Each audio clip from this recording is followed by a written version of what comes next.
Again. Mr. Barry, if you'd like to take over, that would be wonderful. Yes, thank you, and thank you for inviting me. Again, my name is Gilbert. I am a developer and a contractor. My journey started shortly in 1994. I had just completed building the largest minority high-rise, which happened to be the Allegheny County Jail. I became the first African-American who, in the city of Pittsburgh, who ever built a major structure. It was at a price tag of $142 million. It stood 28 stories high, 300,000 square feet. And then I realized who I was building that for. A lot of people who looked like me. But what happened was, and Michael said it earlier, is sometimes God has a calling for you. And my secretary brought me a letter in, and I opened it up, and from that point on, my life changed. It was a letter from the Metropolitan Tenant Organization that was made up of 12 presidents of the 12 housing authorities in the city of Pittsburgh. And they said, Mr. Barry, we followed your career and we watched you. You tried to purchase the Pittsburgh Pirates. You brought Denzel Washington. You've done things, but people come into our community and they treat us like second-class citizens. And they leave no sooner than they get the money, and we benefit from nothing. And we need your help. We want you to come and help us learn how we can participate in our own communities.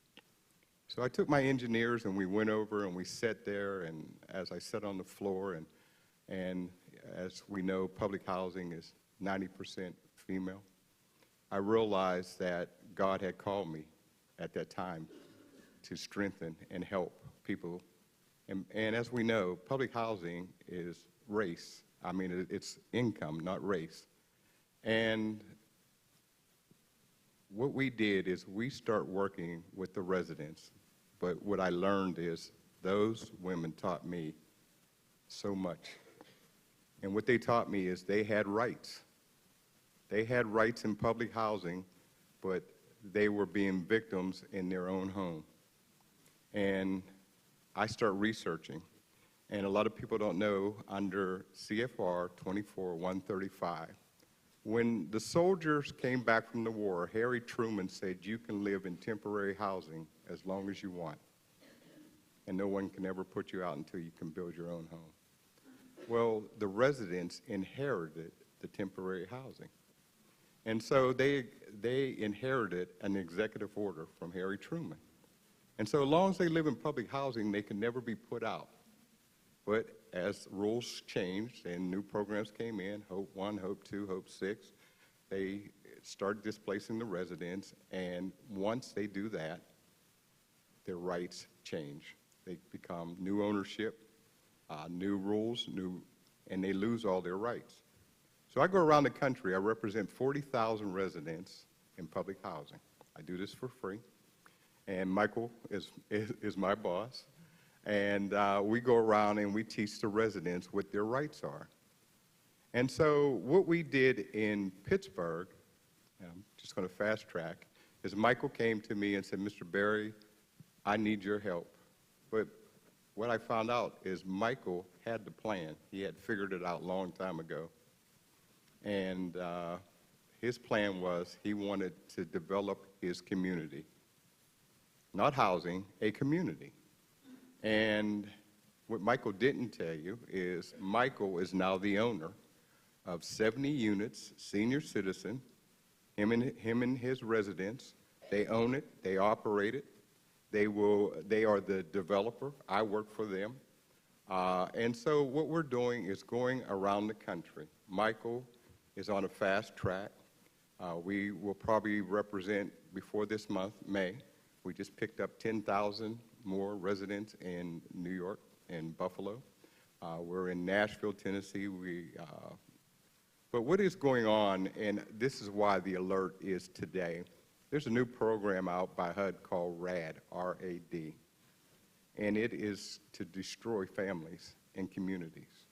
RAD is a program for the first time HUD is turning over the ownership to public housing, and HUD is going out of business. So the ownership is now going to local housing authorities to do what they want to do.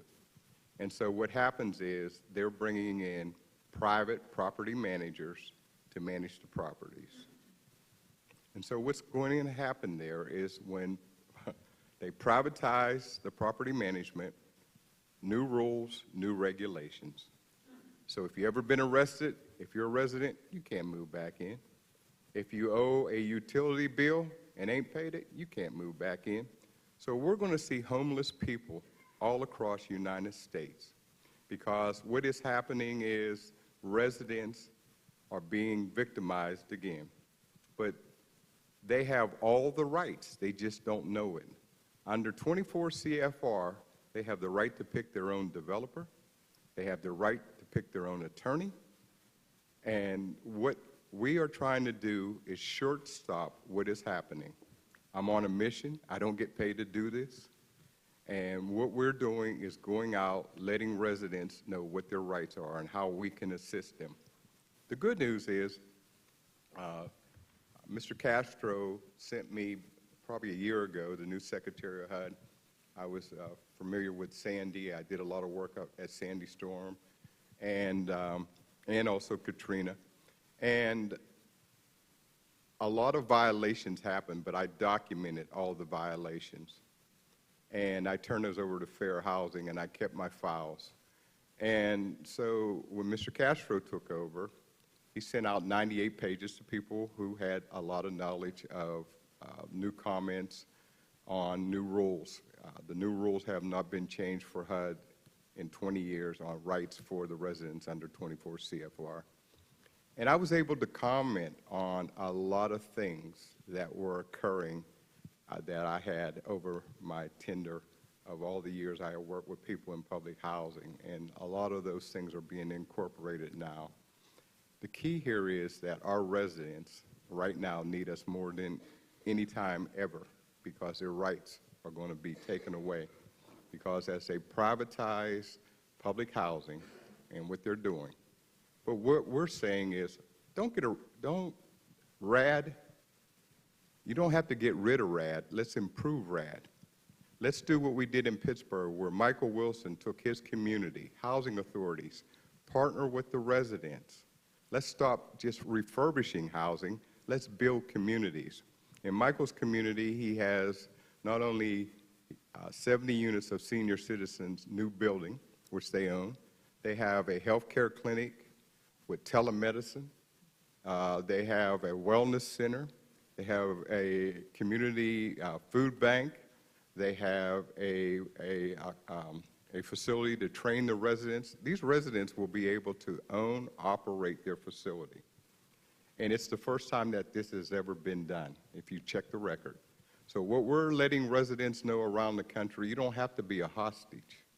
You can be an owner. You can create your own job creations in your own community. And we are asking everyone who's listening out here today, if you know some way that you can help, or if you know a politician that we can talk to, because $47 billion was in the budget last year for just HUD. And the residents under 24 CFR have first right of refusal for those dollars for training, job opportunities, and job creations. And they don't even know it. Their dollars are being spent, and no one is assisting them to let them know what their rights are. And as Michael said, our program is called From Poverty to Prosperity.